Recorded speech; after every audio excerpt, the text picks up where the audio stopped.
So hello guys, what's up and welcome back to my YouTube channel, to Killing Salome. Did you kill Salome? Yes. Of course, legally speaking, our Evidence Act, the Evidence Act of Nigeria, expressly states that a confessionary statement, a confession, is admissible in court as long as it was not obtained through force, coercion, duress, or any of such undue influences. Some people are very happy that Timi has confessed with his mouth to committing that crime. But I must warn us that a confessionary statement is not automatically accepted by the courts. There are several reasons why somebody would confess to a crime and the court will still not admit that confession as evidence. And some of these reasons I've already mentioned. When the accused distances himself from that confession, holding that it was obtained via force or coercion. But the beautiful part about this case and justice in this case is that the police or the prosecution need not even rely so much on his confession. I think there are other very direct evidences to buttress the fact that he was the one responsible for Salome's murder. So confession or not, there is more than enough evidence to nail Timi to this homicide. Going further, Timi has now opened up on the events that culminated in Salome's death and what happened on that fateful day that he killed Salome. He said, She went to the bathroom and started some things. Immediately started those things, I couldn't take it lightly. I had to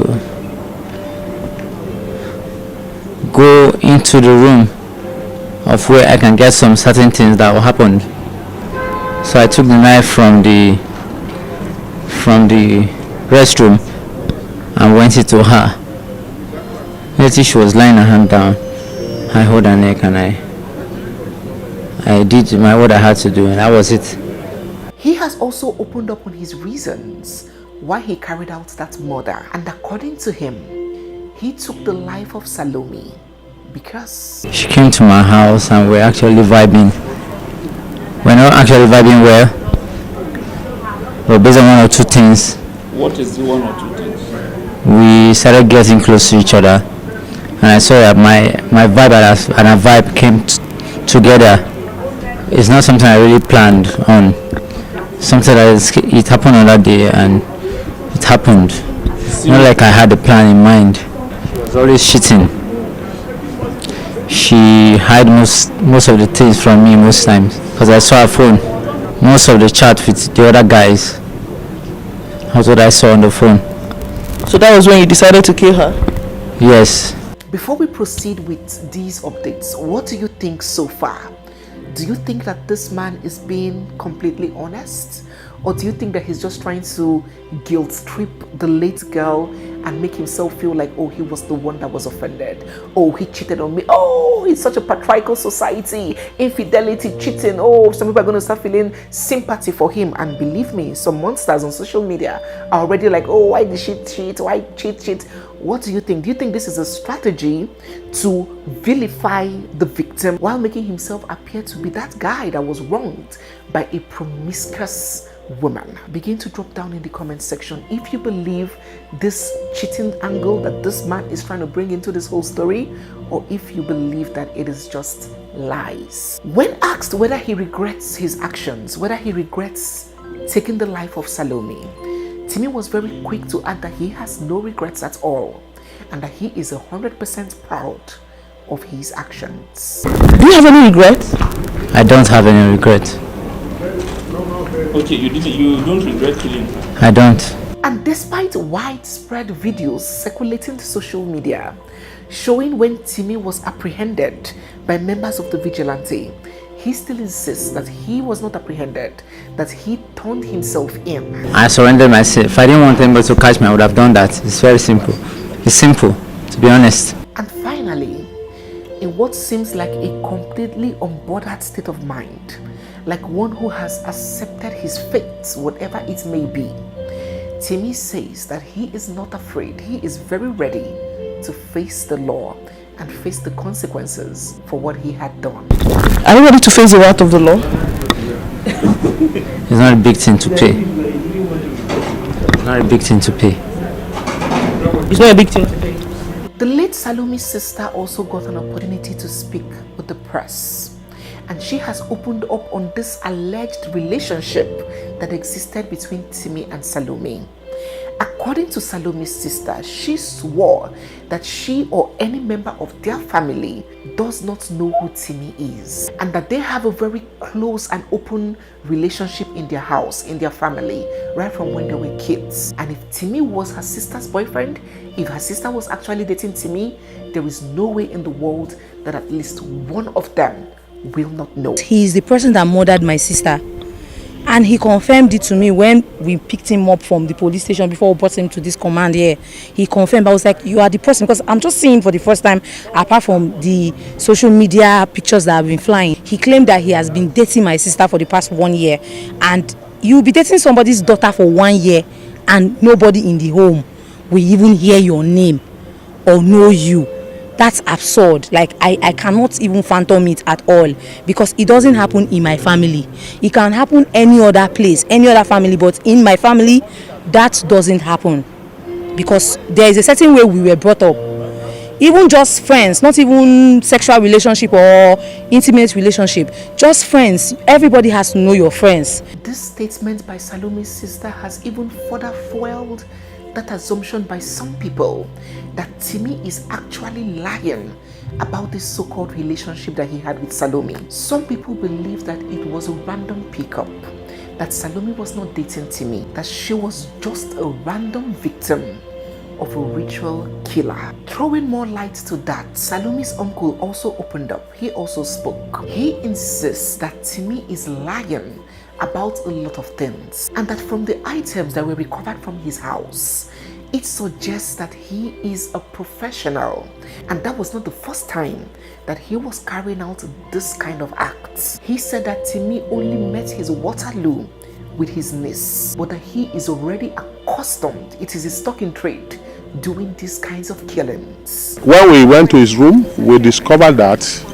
this is not the first thing he's doing. This is the first time he's doing this thing. He's a professional in this. He has a place.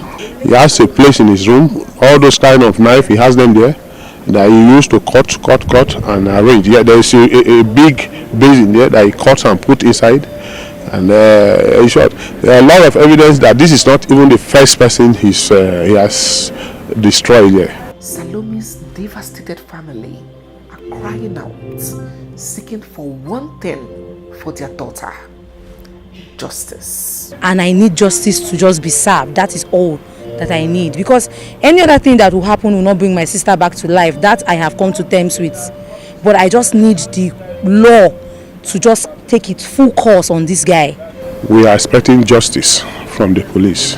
When you look at the whole thing, he's preparing that body for consumption, because he cut all these things and leave them in about 6 polythene bags. That is to say, if you look at where people contributed money to buy cow during festive period, and those time that the Fulanis will come to share the cow among the people that contributed for it, that is exactly what he did in his room. Apart from the complete lack of remorse, one thing that stood out for a lot of people in this shocking interview and revelation by this man was his incoherence and the apparent disjointedness in his speech. At first, when I heard him, my first suspicion was that he was intentionally rambling in order to evade addressing the questions that were being posed to him. Then there was the suspicion that the chaoticness in his speech stemmed from the fact that he may have endured serious beating and serious trauma injury to his head. If you look at his head, you will see that they had opened one part of his head first, and even his ear was split into 2. So he must have been beaten up seriously before that interview. And if you know anything about how these kinds of cases go, you will know that there is every chance in the world that since he was caught 2-3 days ago, he hasn't had anything to eat. So he may be in a state of disorientation from the beating and the hunger and the shock of everything, the shock of being caught. So as we battled these thoughts of what really is wrong with this man, why are they asking him questions in A and he's answering Z? Some commenters drew another dimension to all of this: insanity. The good old insanity. People were like, oh, maybe he's insane, or maybe he is pretending to be insane in order to evade judgment. He wants to hide under the plea of insanity so he can be free and escape justice. What I find is that a lot of people are not conversant about the law of insanity, the law of the plea of insanity in criminal cases. So in our next video, that is a subject of its own, a very important discourse on its own that I would like to enlighten us about. When next we want to talk about relying on the plea of insanity, we will talk with authority and knowledge. So in our next video, I'm going to address this insanity plea holistically, and really if Timi will be getting off the hook using the plea of insanity. But before that video comes, I would like to get your opinions down in the comment section. What do you think about this turnout of events? Do you think that Timi is actually mentally insane? Even if it's an organ harvester, when we have come across several of these gruesome cases where young men or young women who are into this organ harvesting business, they just go and take whatever they want from their victims. But this guy butchered this lady in more than 50 little parts. Do you think that that is for ritual purposes? Do you think that that is organ harvesting? Or do you think that he is insane? Do drop your thoughts down in the comments section. Before we wrap up this video, it's important that I add, just for updates, that this lady, this young lady who fell victim of this heinous act, has now been buried by her family. May her soul rest in peace, and may the roots of this case be uncovered and justice prevail. We'll keep our eyes on that. So guys, yes, we have come to the end of today's video.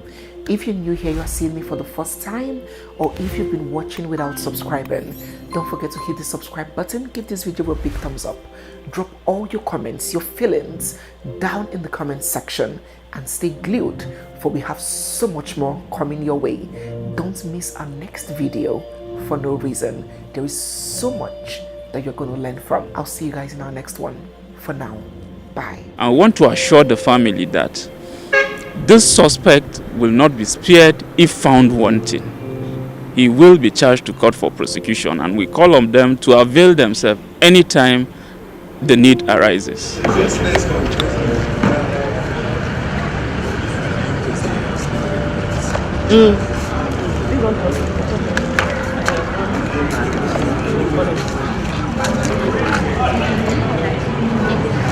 Donc nous n'avons pas